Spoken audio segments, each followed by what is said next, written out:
2 Corinthians 4:8. We are hard-pressed on every side, but not crushed. Perplexed, but not in despair.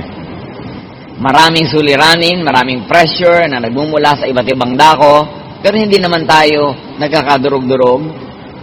Tayo kuminsan ay naguguluhan, pero hindi tayo nawawala ng pag-asa.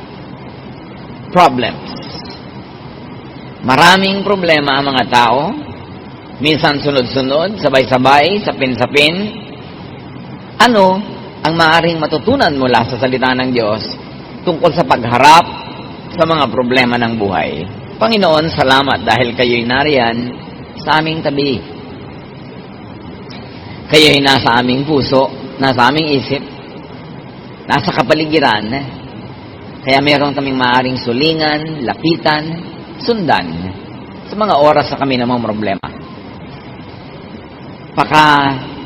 Tibayan niyo po ang aming loob, payapain niyo po kami, at sa sandaling ito'y pakalinisin upang tumanggap na inyong mga pagtuturo, pagtutuwid, paggabay, pagpapaliwanag, nang sa gayon ang inyong pong magandang kalooban ng siyang maghari sa aming buhay. Kayong mangusap, kayong mangaral, hinihiling namin ang lahat ng ito sa ngalan ng iyong anak na si Jesus. What to do with problems? Ano nga ba ang pwede at dapat gawin? Unang-una, accept problems as parts of life. Dapat tanggapin na ang buhay talaga may kakambal na mga problema. Ganyan talaga ang buhay. Ecclesiastes 1:8, all things are wearisome, more than one can say. Nakakapagod ang napakaraming mga bagay, at yan ang katotohanan sa buhay. But it's very important to look up to Jesus. John 16:33, in this world you will have trouble, sabi ni Jesus, but take heart, cheer up, I have overcome the world. Huwag kayong magtaka kung kayo'y datnan ng mga problema, pero pasiglahin niyo ang inyong mga sarili, palakasin niyo ang mga loob, kasi napagtagumpayan ko na, sabi ni Jesus, ang sandaigdigan at ang lahat ng mga suliranin, kadiliman, kapangitan, at mga kasakitan ng daigdig. Pag may problema, dapat ang sagot natin, naturally. Mas hindi natural na walang problema. Dahil yun talaga ang naging kakambal ng buhay, lalo na ang tao ay nawalay sa Diyos. But do not worry. Pag may problema, huwag atupagin ang mag-alala. Kasi walang nakakalutas ng suliranin sa pag-aalala. By worrying, you don't change a thing. You can only make things worse. Luke 21:14, make up your mind not to worry. Magpasya kayo na huwag maging balisa. Huwag mag-alala. It's a decision. It's a choice. As you can see, make up your mind. It's imperative. Isang utos, ibig sabihin, doable. Pwedeng gawin. Worrying is a habit. Yung mga lagi nag-aalala, lagi namang problema, lagi nag-iisip, kustumbre yan nakaugalian, nakasanayan. And anything that is learned can be unlearned. Sabi niya, sa halip na kayo mag-alala, manalangin kayo. Dalhin niyo sa Diyos ang inyong mga pangangailangan nang may kalakip na pasalamat, hindi reklamo. Marami kasi humihiling nga sa Panginoon, pero ang kasama reklamo, in the spirit of reklamo. Pasalamat. Dahil laging may dapat ipagpasalamat. Buhay ka pa. Meron ka pang mga resources. Meron pa tayong isip. Katulad ng mga namamroblema dahil namatayan ang mahal sa buhay. Anong pasalamat doon? Tatanong nila. Well, ipagpasalamat mo na nakahiram ka ng mahal sa buhay. Pinahiram ka ng Diyos ng anak, ng asawa, ng kapatid, kaibigan, ng partner. At ngayong binawi na, Huwag kang magreklamo sa Diyos. Magpasalamat ka at pinahiram ka. At mag-request ka ngayon na aliwin ka, pagalingin ang sugat ng iyong puso, turuan kang makapagpahinga sa kalungkutan. Yun ang hilingin mo. Pero, laging magpasalamat. Nadapa ka ngayon. Anong ipagpapasalamat mo? Kahapon, hindi ka nadapa. Last week, hindi ka nadapa. Ngayon lang. Kinakalimutan natin kasi yung mga blessing. Kaya nagiging napaka-negative ng paningin natin sa buhay. Pray. Then concerning what you can do, do. Concerning what you cannot do, leave it up to God. Matapos manalangin, matapos na huminga sa Diyos, matapos na mag-unburden sa Diyos, humiling, mag-isip na. Alin ang pwede kong gawin sa mga hiniling ko? Lord, bigyan niyo po ako ng income. O anong pwede kong gawin? Pwede ba ako magtinda? Pwede ba ako mag-buy and sell? Pwede ba akong mamasukan? Then gawin mo na. At yung hindi mo kayang gawin, yun ang ipasa Diyos. Dalawa lang naman ang pwede natin gawin sa buhay. Yung kaya at yung hindi kaya. Yung kaya ay kayanin, gawin na agad. At yung hindi kaya, yun ang ipasa Diyos. Ang problema sa marami, yung kaya nila ipinapasa Diyos. Kaya hindi dumadating ang solusyon. Because God will not do for you what God has empowered you to do. Nakita niyo si Pedro nung nakakulong, bibitayin kinabukasan, nagpadala ang Diyos ng anghel sa kulungan. Anong ginawa ng anghel? Ginising si Pedro at pinatayo. Hindi binuhat kasi kaya ni Pedro ang tumayo. Nilagot ng anghel ang mga kadenang bakal. Bakit? Kasi hindi kayang gawin niya ni Pedro. Sabi niya kay Pedro, magbihis ka. Lalabas tayo sa kulungan ito. Hindi siya binaby-baby at binihisan. Kasi kaya niya magbihis. Pagkatapos binuksan ng anghel ang pinto ang bakal, kasi hindi kayang gawin niya ni Pedro. At sabi ni ang anghel, maglakad ka na, umuwi ka na. Hindi siya binuhat. Kasi kaya niya maglakad.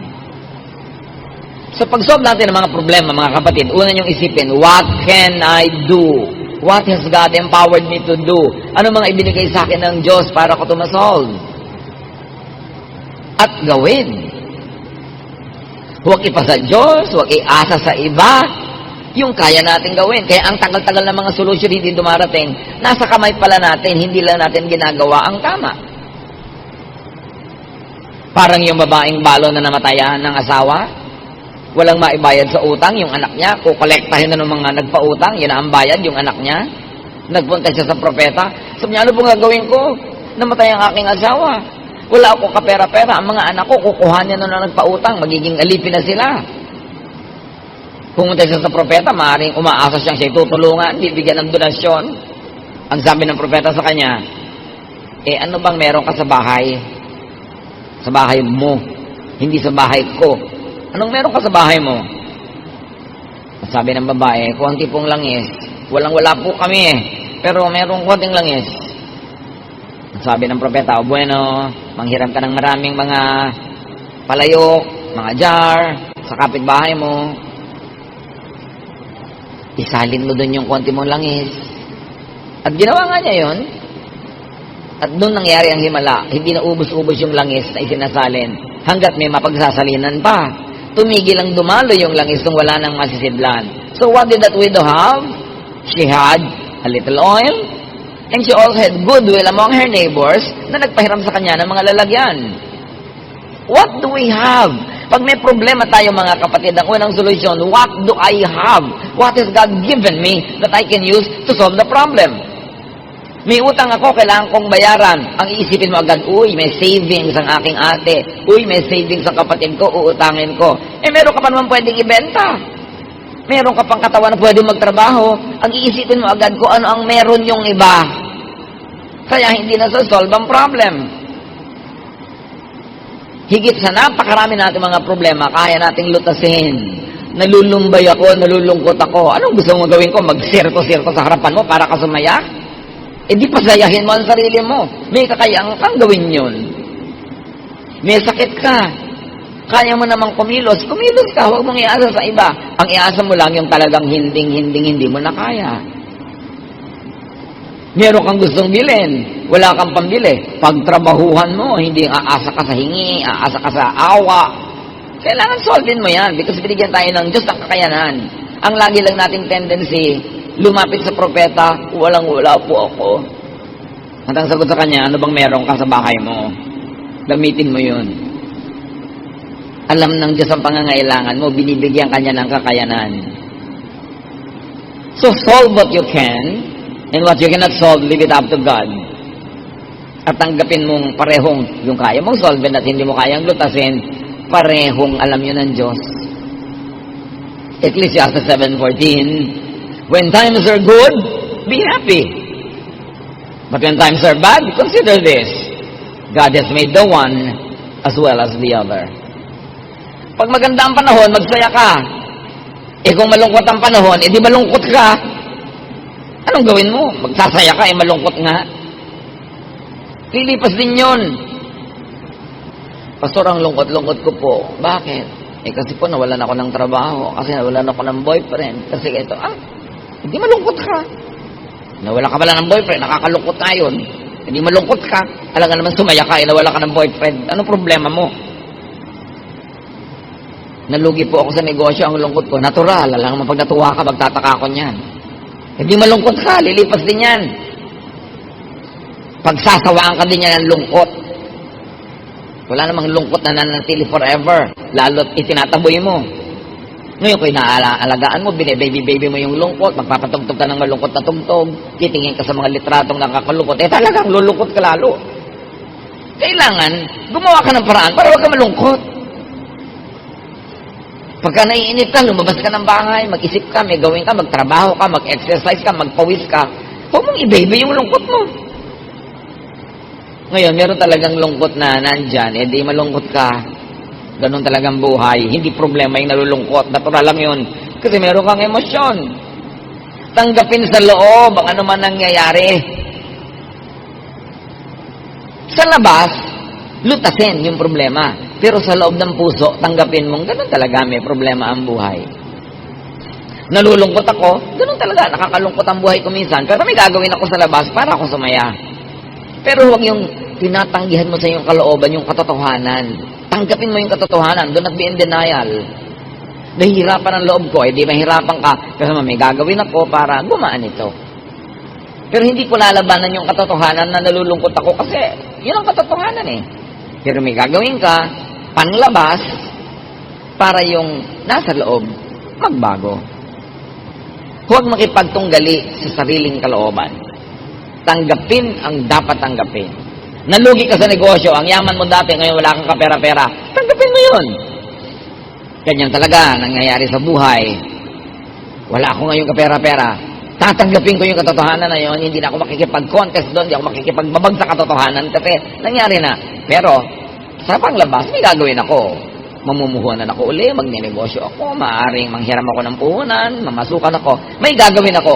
Pero sa kalooban ko, hindi ako makikipaglaban sa katotohanan. Ito ang katotohanan ko, tatanggapin ko to.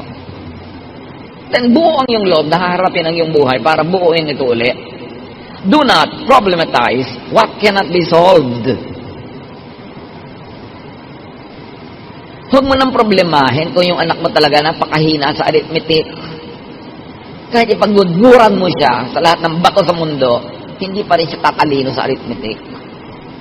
May mga bagay na tinatanggap kasi hindi mo kayang palitan. Ngayon, hahanapin mo na lang yung iba niyang kalakasan, iba niyang katangian, at doon ka mag-operate. Huwag mong hanapin yung wala. Ang dapat mong tamasahin, i-develop, yung nandun. Huwag mong hanapin sa asawa mo, sa nanay mo, sa kapatid mo, yung wala sa kanilang likas sa pagkatao.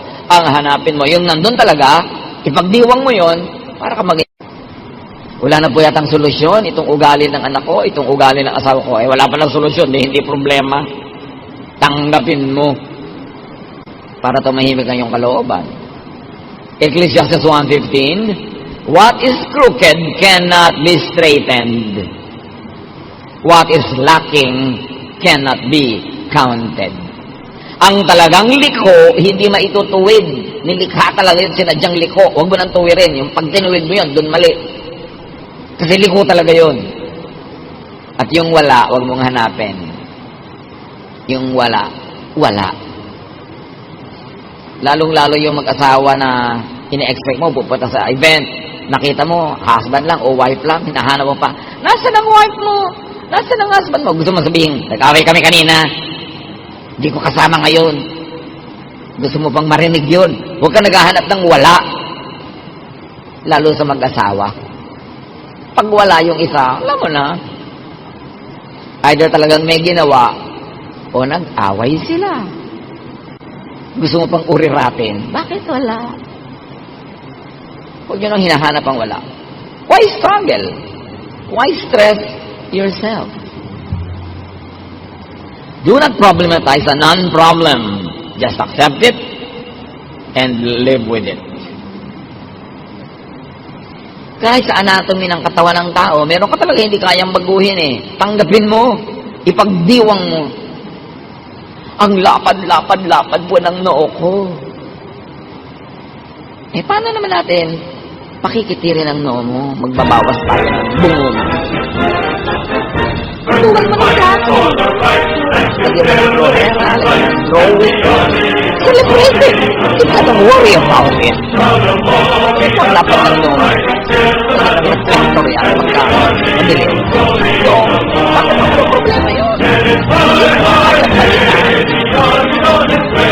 Matthew 6:11, and any one of you, by worrying, add additional hours to your life. Kung pag-aalala niyo ba naman, bakit kahit isang oras man lang ang buhay niyo? The obvious answer is no. And the obvious lesson is, so why worry? Nasa abroad po ang asawa ko, 1 taon pa bago bumalik, lungkot na lungkot po ako. Hindi gumawa ka ng paraan para huwag ka malungkot. Kasi hindi pa naman talaga babalik yun hanggang hindi bakasyon. O pauwiin mo na lang, ay naku, paano naman po ang remittance? Eh yun pala, huwag ka malungkot dyan. May remittance ka naman pala eh. Gumawa ka ng paraan. Huwag yung gusto mo ng may remittance, gusto mo pa nandiyan pa siya at hindi ka pa nalulungkot. You cannot have your cake and eat it too. Maraming lungkot natin, self-made, self-manufactured. Tanggapin mo. Nagpasya kayo na mag-a-abroad siya ng ilang taon, tanggapin mo na gano'n yun at magpakatino ka sa buhay, magpakatino siya sa buhay para sa oras ng pagbabalik niya, nandiyan ka pa. O babalik pa siya. Ayusin. Ecclesiastes 8:17, no one can comprehend what goes on under the sun. Despite all their efforts to search it out, no one can discover its meaning. Even if the wise claim they know, they really cannot comprehend it. So sabi nga ng mga kabataan ngayon, do not overthink. Do not always seek rhyme or reason for what happens. Hindi lahat may dahilan, hindi lahat may sense. Meron pang isa, naku, nagkasala po kami ng boyfriend ko. Namatay po yung tatay niya. Dahil po kaya, nag-commit kami ng kasalanan ng boyfriend ko. Sabi ko, anong ibig bang sabihin? Ganun ang Diyos. Nagkasala kayong dalawa, pinatay yung tatay niya. Ano naman klaseng pagtingin mo sa Diyos? Eh di dapat tayo ang pinatay. Di ba? Bakit yung tatay niya? Ba't idinamay ng Diyos? Ano naman kasi mga pananaw yan sa buhay? Namatay siya dahil namatay siya. May ibang dahilan yun. Hindi dahil may kasalanan kayo. At sa lagay, nagkakasala yung kapitbahay, ikaw bigla ang namatay. Marami tayong baluktot na pananaw tungkol sa Diyos. Kasalanan ng mga maling mga pagtuturo at mga pag-aaral. At sabi sa Ecclesiastes 9:11, time and chance happens to all. Sabi, may mga panahon talaga walang rason nangyayari ang mga bagay-bagay, walang dahilan. Swerte-swerte, malas-malas. Yun talagang ibig sabihin ng Ecclesiastes 9:11, ha? Huwag kayong matakot sa word na swerte, malas. Ecclesiastes 9:11, yung ibang version sabi, some really have their portion of bad luck. Yung ginawa ang tama, ginawa lahat ng mabuti, pero hindi pa rin nagtagumpay, time and chance, happens to all na yun. Huwag mong sobrang sisihin ang sarili mo, sisihin ang iba, sisihin ang lola mo, sisihin ang mga Kastila, mga Hapon. Talagang nangyayari. Ang mga bagay-bagay kung minsan na wala namang maisip kang dahilan. Tanggapin mo na lang. Don't overthink. Then do what you can. 1 Samuel 10:7, do what must be done. May kailangan kausapin? Kausapin mo. May kailangan kang pakiusapan? Pakiusapan mo. May kailangan kang singilin? Singilin mo. Do what you can. At napaka-importante, do for yourself what the occasion requires. It's the same verse said in another version. 2 Timothy 1:7, for the Spirit of God gave us. For the Spirit God gave us does not make us timid, but gives us power. Ang ibinibigay daw sa ating Espiritu ng Diyos ay yung hindi nagiging mahiyain ka, dungo, kimi. Ang Espiritu ang ibinibigay ng Diyos ay nagbibigay sa ng kapangyarihan. Kapangyarihan magsalita, kumilos, gumawa, makipag-negotiate para masolve ang yung mga problema at magawa ang mga dapat gawin. Yung nahihiya ako, hindi yan galing sa Diyos. Yung mahiyain, kimi, hindi yan gift ng Diyos. Because it will limit you. Ang Espiritong ibinibigay ng Diyos ay nagpapalakas ang loob. Espiritong nagpapatapang. Hindi para gumawa ng mali, kundi para gumawa ng tama. Para itama ang dapat itama. And then for what you cannot do, seek and get help to solve the problem or to remove or nullify the problem. Merong dalawang tao, parehong may problema. Yung isang widow, babaeng balo, nakademanda siya at ipapatalo siya ng judge dahil yung judge nabibili. So, ang problema ng widow, paano ako mananalo sa case na dapat ko naman talaga ipanalo? So, binigyan niya ng problema yung judge. Kinulit niya ng kinulit. Sa problema ng judge, pinapanalo na siya. So, parehong nag-solve ang problema nilang dalawa. Pero meron kang dapat gawin. Kung kimi-kimi ka, widow-widow ka, matatalo ka sa kaso. Luke 18:3-5. There was a widow in the town who kept coming to him with a plea. Kwento to ni Jesus. Grant me justice against my adversary. For some time, he refused. But finally, he said to himself, even though I don't fear God or care what people think, yet because this widow keeps bothering me, I will see that she gets justice so that she won't eventually come and attack me. So pareho may problema. Yung nakademanda, problema niya, dapat siyang manalo. So binigyan niya ng problema yung judge, kinulit niya ng kinulit, hanggang para wag na lang siyang mainis. Pinapanalo na niya dahil dapat naman talaga manalo. So ang problem. So, may napapala yung mga nagsisikap talaga, may ginagawa. At kung talagang laging may nanggugulo sa'yo, ibigay mo na yung gusto para ka matahimik. Kapatid mo, inaagaw sa'yo ang minana ninyong paso sa namatay ninyong magulang, ibigay mo na ang paso para ka matahimik. Kesa ang gulo-gulo. Alam niyo ba na pati ang katahimikan na ibinibili?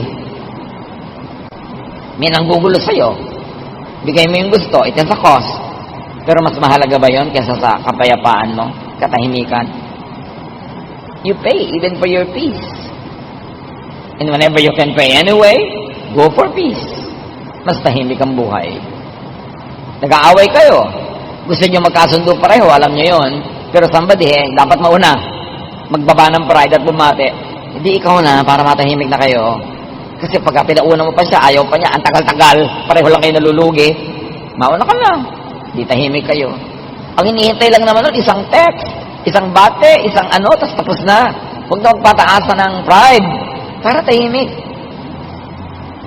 And then what you cannot do or solve, accept as unsolvable, undoable, unachievable at the moment. At the moment. Pag hindi mo kayang lutasin, hindi mo alam ang solusyon, tanggapin mo na lang na hindi ito malulutas sa ngayon. Sa ngayon lang. Ipagpaliban ang paglutas. Ecclesiastes 8:6, there is a proper time and procedure for every matter, though a person may be weighed down by misery. May pinakatugmang panahon at may pinakatamang paraan. Kahit pa nga ngarag na ngarag ka na ngayon sa pamamroblema, mayroong mga dapat tanggapin na hindi pa talaga ito masasolve sa ngayon. At pagka ganon, freeze problems that cannot be solved at the moment. Parang ulam na hindi mo pa pwedeng lutuin ngayon, lagay mo sa freezer. Ganon din ang mga problemang hindi mo pa kayang lutasin ngayon, wala pang malinaw na solusyon, ilagay mo sa freezer. And attend to them at the right time. Kailan po ang right time? Malalaman mo, mararamdaman mo pag right time na pwedeng solven. Pero kung nararamdaman mo ngayon na wala pang solusyon, mas mainam na huwag mong galawin. Kasi hindi mo alam. Parang yung mga archaeologists, pag naguhukay sila sa lupa ng mga iba't ibang uri ng kayamanang pangkulturang artifacts, may mga pagka nahanginan, nasisira, mayroong pagka na-expose, na biglang nabubulok, ang tagal-tagal hindi nabubulok nung nasa ilalim ng dagat o nasa ilalim ng lupa. So, kumukuha lang sila ng konti. Kasi iiwan nila yung maraming bagay, tatabunan nila uli. Bakit? Kasi hindi pa nila kayang solve it ngayon yung preservation issues, hindi pa nila kayang lutasin yung mga tanong tungkol sa mga bagay na yun. Saka na. May mga ganun din. Kahit problema na mag-asawa, pinipilit mo, ngayon na, sabihin mo na sa akin, may tama pa rin panahon. Pag premature, na pag-usapan agad, hindi kayo handa pareho, lalo lang nakakasira. Ecclesiastes 3:1 and 11, there is a time for everything and a season for every activity under the heavens. God has made everything beautiful in its time. May panahon ang lahat ng bagay. Huwag madaliin, huwag ding huli. Dapat tamang panahon. Parang kawayan, ang mga kawayan, alam ng matatanda nung araw, dapat tinataga sa panahon. Hina-harvest sa bare months. September, October, November, December. Pag doon mo pinutol yung kawayan, hindi siya bubukbukin. Or baligtad, huwag kang harvest sa bare months. Basta isa sa dalawa, i-google nyo na lang. Pero ang mahalaga, may tamang panahon.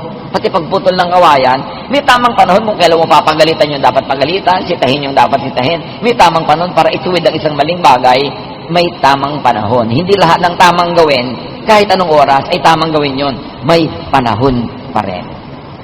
Kaya mahalaga, pag mainit na mainit ang ulo mo, galit na galit ka, huwag ka muna kumibo. Dahil definitely, hindi yun tamang panahon. Bakit? Aandar yung init ng ulo mo. Ang uuwian ng usapan, away, hindi solusyon sa problema. Eh, di ba kaya mo siya kakausapin para ma-solve? Pero kinausap mo, lalong lumala. Nagbatuhan na kayo ng refrigerator, ng kotse. At pa kayo nag-usap, buti pa, wag na lang, saka na. May tamang panahon.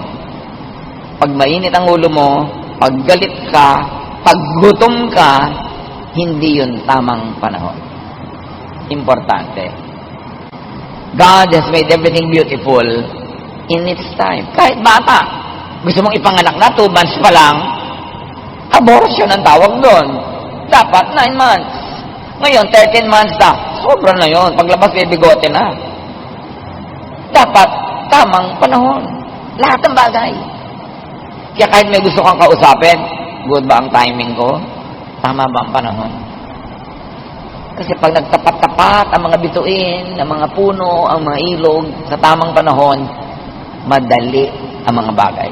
Kaya alam mo, pagkamali ang panahon, hirap na hirap ka. Kahit magnenegosyo ka, laging hirap na hirap ka, baka hindi ito ang tamang panahon para magnegosyo ako ng ganitong bagay. Kasi pag tama yung panahon, maluwag, madali. Be still. When you don't know what to do, let God move. Psalm 46:10, be still and know that I am God. Pag lagi kang may ginagawa, lagi kang busy, lagi kang maingay, Hindi mo nadidinig ang Diyos. Hindi mo nararamdaman ang Diyos. Hindi mo nakikita kumikilos ang Diyos.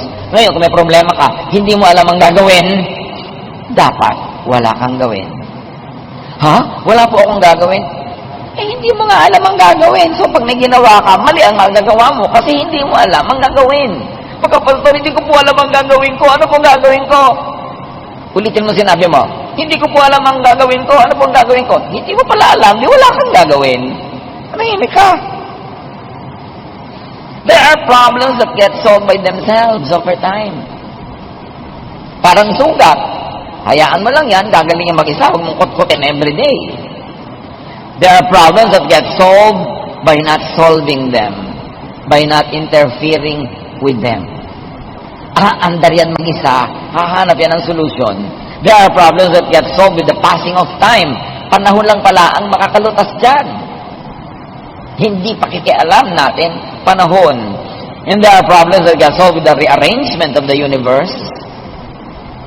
Okay, inaasma ka lagi. Pero buwan kasi ng mga pollen. Pagka pala hindi na buwan ng mga pollen na lumilipad sa hangin, mawawala na yung asma mo. That's solved sa paglipas ng panahon. And there are problems that get worse pag pinakialaman mo sa maling timing. Tandaan niyo mga kapatid, pag walang magandang option, pag walang katanggap-tanggap na choice na gawin, be still. Don't do anything. It is the best. Siyempre, dapat ka makiramdam kasi baka naman dapat may gawin ka na, wala ka pang ginagawa. At kung kailan wala kang dapat gawin, doon ka may ginagawa. Mali nang mali. Dapat ang tao nakikiramdam. Be discerning. Be spirit-led. And if you are not gifted with great discernment, magpapayo kayo, humingi ng tulong sa mga taong gifted with discernment. Kakausapin ko ang anak ko tungkol sa boyfriend niya na ayaw ko. Pero tama ba ang timing? Talungin mo yung kapatid mo, yung pinsan mo. Okay bang kausapin ko yung anak ko? Anong tingin nyo? Get some opinion of people who are godly, whose decisions have been proven by time to be correct. And do not over-focus on the problem. Kahit may problema ka, dapat tuloy ang buhay. Uy, may kasalan ng pinsan natin. May problema ako eh. Masasolve mo ba by not attending? Hindi. Halika na, umattend na tayo. Tuloy ang buhay. Ilagay mo yung problema mo sa isang kahon. Balikan mo na lang mamaya. Pero dapat, tuloy ang buhay mo. Get and live a life in spite of the problem. Pag bawat problema, titigil kayong mabuhay, naubos na ang inyong deadline ng life on earth, wala pa nangyari sa inyo. Kasi everyday, titigil kayong mabuhay basta may problem. So, tuloy ang buhay. Yun lang part na may problem na yun, ang inyong ilagay sa isang sulok, sa isang lugar, hanggang balikan nyo. Make and enjoy breaks from problems. Lalo kung ang dami niyong problema, mga kapatid, umimbento kayo ng kasiyahan, umimbento kayo ng recess, umimbento kayo ng pahinga para makaipon uli ng lakas. And because of distance, we get illumination. Nagkakaroon ng kaliwanagan ng ating isip pag medyo lumalayo-layo tayo sa iritasyon, sa problema. At pagbalik natin doon sa problema na yon, mas malinaw ng ating isip. Ecclesiastes 5:3, a dream comes when there are many cares. Kaya pag lagi kami iniisip, yung problema, nagkakandabangungot ka, marami ka napapaganipan na nakakapagpasakit ng ulo. So do not always rely and believe in dreams. Kasi pag ang tao lagi nag-iisip, talagang mananaginip. Hindi lahat ng panaginip ay galing sa Diyos. Kung minsan, isip pa lang kasi ng isip. Kaya tulog ka na, umaandar pa yung isip mo, doon sa lagi mong iniisip. Hindi naman common na pag natutulog ka nga, walang ka ng control sa brain mo eh. Umaandar sa mag-isa. Kaya yung mga laging pinag-iisip mo, habang gising ka, aandar yun. Pag nananaginip ka, hindi lahat yung galing sa Diyos. Isang guni-guni. Bungang isip. Kaya kailangan ng tao, mas may problema tayo, mas gumawa tayo ng paraang sumaya. O, sumaya-saya man lang kahit konti. Magkaroon ng pahinga sa pag-iisip. Ecclesiastes 7:8, go, eat your food with gladness, and drink your wine with a joyful heart.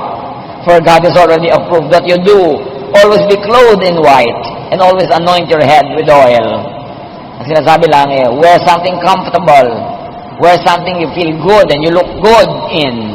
Relax, be comfortable, look good, feel good. Yan ang armas mo sa pagharap sa maraming problema ng buhay. Lumikha ka ng saya kung hindi ka masaya, para maputol yung tuloy-tuloy na lungkot. And remember to benefit and learn from problems.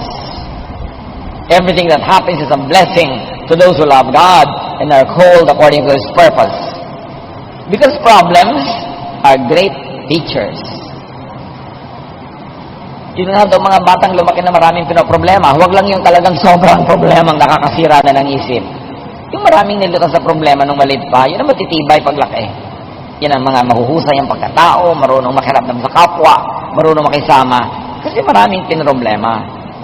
Proverbs 24:16, though the righteous fall 7 times, they rise again. So huwag problemahin na huwag magka-problema. Ang ating problemahin ay how to be righteous. Because when the righteous fall, though they fall 7 times, they will always rise again. Be enriched, seasoned, developed by problems, especially trials. Pag dumadating yung problema o trial, isipin mo, lalampas din ito. Anything that will not kill me will enrich me. So pagka hindi ka napatay ng problema, edi ikaw ang nabuhay, pinayaman ka at pinalakas ng problema na yon. So malilipas din ito. Mga kapatid, pag dumadaan kayo sa sobrang dilim, sobrang bigat, sobrang hirap, sabihin niyo ito, this too will pass. Lilipas din ito. Hindi ito forever. James 1:2-4, my friends, be glad even if you have a lot of trouble. You know that when you learn to endure by having your faith tested, but you must learn to endure everything so that you will be completely mature and not lacking in anything. Sabi ikatuwa nyo, pag may dumarating na mga hirap at suliranin at pagsubok, kasi pag napagtagumpayan nyo na yan, you will end up better, richer, wiser person. Anticipate nyo na malalampasan nyo yan. At pagkalampas nyo, better na kayo dapat. Problems can make you better or bitter. Pwedeng maging mapait ang pananaw nyo sa buhay o pwedeng napaganda ang inyong pagkatao. The same heat that melts the wax hardens the clay. So the same problem na nakakagupo sa iba are the same problems that can make you stronger. Turn your problems into blessings by being strong, by doing the right thing, by not doing what should not be done at the moment, and you will end up winner. Choose purpose to be better. Pag dumaan kayo sa malaking paghihirap, mapipili nyo naman kung kayo magiging better o bitter. Kung bubuti ang pagkatao nyo o sasama. Kung kayo nakaranas ng sobrang gutom, makakapili kayo kung magiging maramot kayo pagkalampas noon o lalo kayo magiging mapagbigay kasi ngayon nauunawaan nyo na ang mga nagugutom. Pwede nyo piliin ang inyong reaksyon. 2 Corinthians 4:8-9 and 17, we are hard-pressed on every side, but not crushed. Perplexed, but not in despair. Persecuted, but not abandoned. Struck down, but not destroyed. For our light and momentary troubles are achieving for us an eternal glory that far outweighs them all. Of course, the original context of the verse is about spiritual persecution because people are godly. But the universal idea behind this verse can be applied in our situation anywhere, anytime. Oo, may problema ako, pero buhay pa ako. Nabibigatan ako, pero hindi pa naman ako durog. May pag-asa pa ako. Ang lahat ng ito God will turn into blessings and strength for me basta lampasan ko lang using God's methods, doing it God's way. Philippians 4:12-13, I know what is best to be in need. I know what it is to be in need. And I know what it is to have plenty. I have learned the secret of being content in any and every situation, whether well-fed or hungry, whether living in plenty or in want. I can do all this through Him who gives me strength. So sa meron at sa wala, sa marami at sa konti, sa malamig at mainit, sa hirap at ginhawa, malalampasan ko ang lahat ng ito dahil pinalalakas ako ni Jesus. Yan ang dapat huwag lilimutin. And then avoid and minimize possibilities of having problems. Kanina, how to face problems. Ngayon, paano nga pa ba natin mapapakonti ang posibilidad na magkaroon tayo ng maraming problema? O matalo tayo ng problema? One, empower, strengthen, enrich yourself. Ang daming problema, pera lang ang katapat. So, para maghanda tayo sa mga darating na problema, make money. Save money, invest money, earn money. Kasi maraming problema, talaga, may katapat na peso sign. Ecclesiastes 11:1-2 or 6, ship your grain across the sea. After many days, you may receive a return. Mag-export ka daw, magtinda ka. At pagkalipas ng ilang araw, may tubo ka na. Invest in 7 ventures? Yes, in 8. You do not know what disaster may come upon the land. O, mag-invest ka pero mag-diversify. Magtayo ka ng maliit na tindahan, mamuhunan ka, mamasukan ka, ganito, magganon ka. Marami kang gagawin. Kasi hindi mo alam kung saan ka tutubo at saan ka malulugi. Alin ang magkiklik, alin ang hindi. Do not put all of your eggs in one basket. Kailangan, marami kang pwedeng asahan. Kasi sabihin, hindi mo alam kung ano magdarating na mga hirap eh. Pag marami kang paa, mas mahirap ka matumba. Kaya dapat, marami kang haligi, marami kang pinagkukunan. Sow your seed in the morning, magtanim sa umagang-umaga, and at the evening, let your hands not be idle, for you do not know which will succeed, whether this or that, or whether both will do equally well. So sa umaga, habang hindi pa mainit ang araw, magtanim ka na.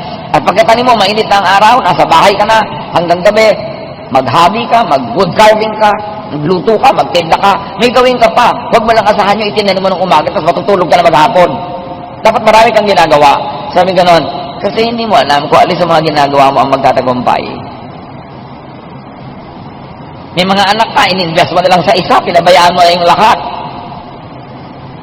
Pero sure ka ba na yung isang yan ang magtatagumpay? Hindi natin alam. Dapat investment mo lahat. Mahalin mo lahat.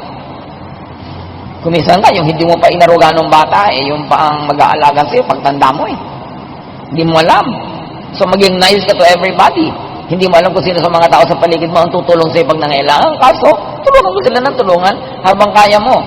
Hindi mo alam kung alin sa itinatanim mong buto ang tutubo. So, damihan mo ang tanim. Para masiguro ka. Kasi sabi nga natin, maraming problema, pera ang katapat. Hindi lahat, pero marami. Make money. Yan ang magandang preparasyon para pagdating ng problema, may lakas ka.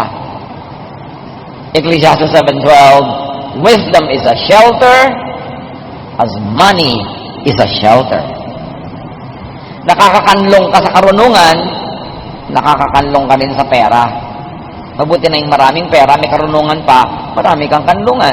In Ecclesiastes 10:19, money is the answer for everything.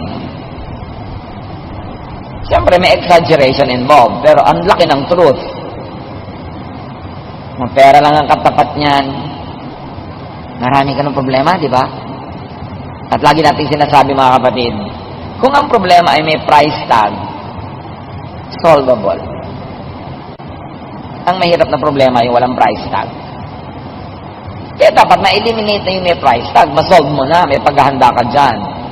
And very importantly, how do you prepare for troubles in life? Make friends. Make allies. Dapat marami kang kaibigan, marami kang kakampi, para pagdating ng problema, may tumutulong sa'yo. Walang paghahanda sa problema, sa kasakitan, sa kinabukasan, yung mga taong nakikipag-away sa kapitbahay, nakikipag-away sa sariling mga kapatid, nakikipag-away sa mga katrabaho, kaaway ang lahat. Dahil darating ang problema, wala kang karamay. Mabutihan, ang daming nakikiramay. At kitang-kita mo yung, ano ba naman ito mag-ina na ito, na namatayan ng tatay at asawa. Wala man lang ni isang tao dito sa lamay. Wala kaya silang pinakisamahan? Hindi ba sila nakipagkaibigan kahit sino man? Liba na lang bagong lipat sila sa isang lugar na wala talaga silang kaibigan at kamag-anak. Pero doon mo makikita. Kaya, alam niyo yung may church, tas active ka sa church, tumutulong ka sa church, active ka sumasali sa mga activities. Pag nagkasakit kami, dumadalaw. Pag namatayan kami, nakikipaglamay. May mga nag-aambag, may mga tumutulong. Napakalaking social investment. Huwag na natin sabihin spiritual investment. Doon tayo sa mas mababa. Ang laking social investment kung active kayo sa church. Kasi makikita mo, pagka sa mga tao mga active sa church, pag namatayan sila, mas tumutulong pa yung mga ka-church kaysa sa mga kamag-anak eh. Mas maaasahan sa oras ng pangangailangan. Kaya dapat, lagi kayong involved, sumasali. Una, dahil meron tayong mas mataas ang dahilan. Because the body of the Lord is the one that we should take care of and participate in. Pero kung gusto nyo lang maging social and practical level, kasi, darating ang panahon, mangangailangan din kayo ng karamay. Mabuti na yung kayo nang nauunang dumadamay. Proverbs 19:4 and 6. Wealth attracts friends, but even the closest friend of the poor person deserts them. Everyone is a friend of the one who loves gifts. Hindi ito tungkol sa kasamaan ng tao, ha? Tungkol ito sa isang katotohanan na pag kayo mapagbigay, mabait, mapagregalo, mapag-share, marami talaga kayong kaibigan. Kaya kayo mamimili. Will I lose some money to have friends? Or will I gain some money and lose friends? It's a choice.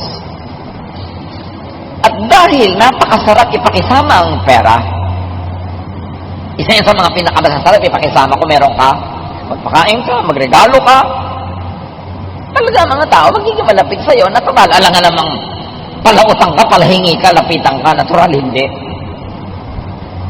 So, gawin mo na, very productive ang iyong buhay, para meron kang income for yourself, may sobra, para ipamigay mo, dahil ganun talaga ang friendship. Mas umuunlad, namumulaklak, humahayo, gumaganda ang amoy, humahalimuyak, pagka meron kang pakisama. Kaya dapat magkaroon ka ng kabuhayan.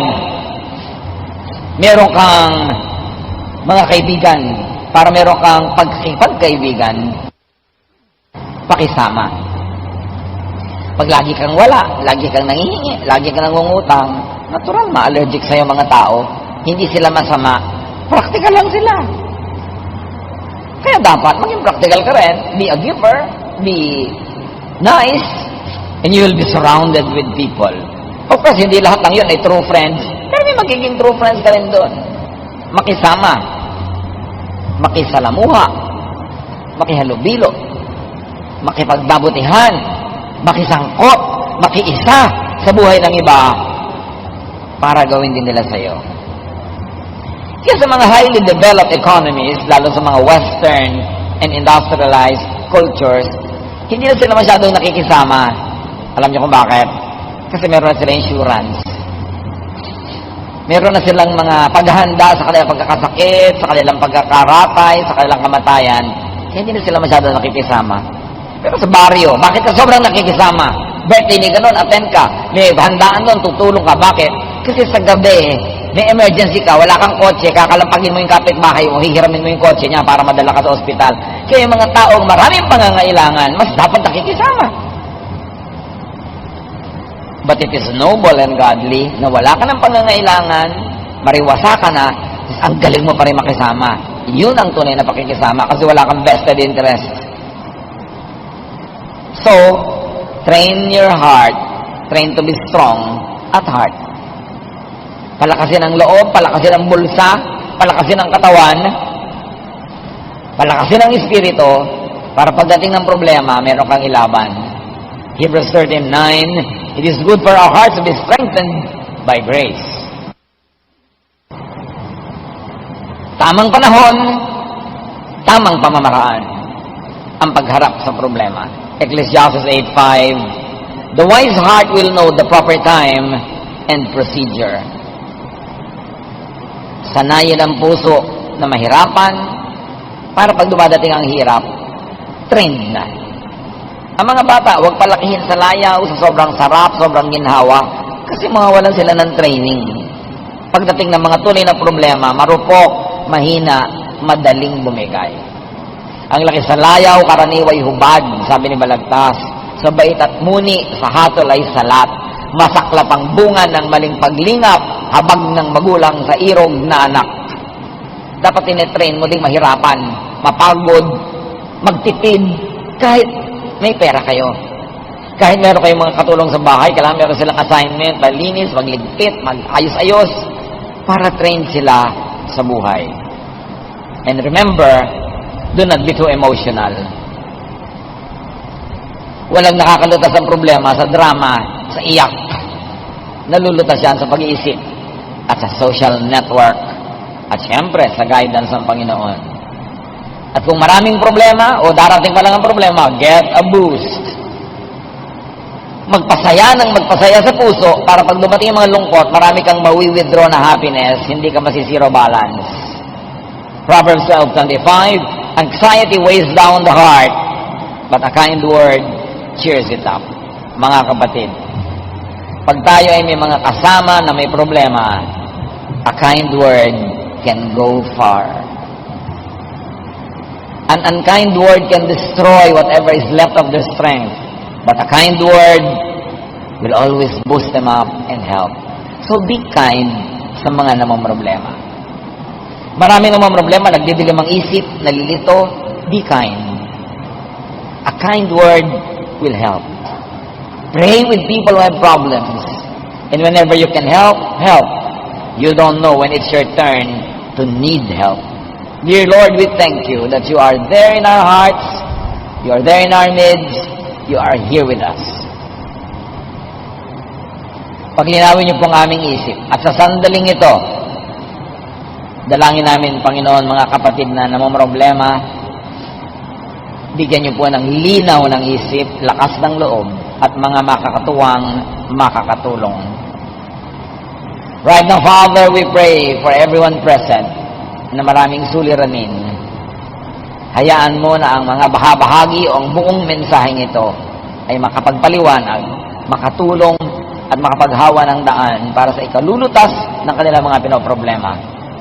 Pagbulay-bulayan natin mga kapatid ang ating mga narinig, hingin sa Panginoon ang karunungan ito mailapat sa tamang paraan sa ating buhay. Lord, continue to speak to your people as we bow before you and remain silent. Let us hear your guiding voice. Be alone with the Lord. Silently listen to the Lord's guidance.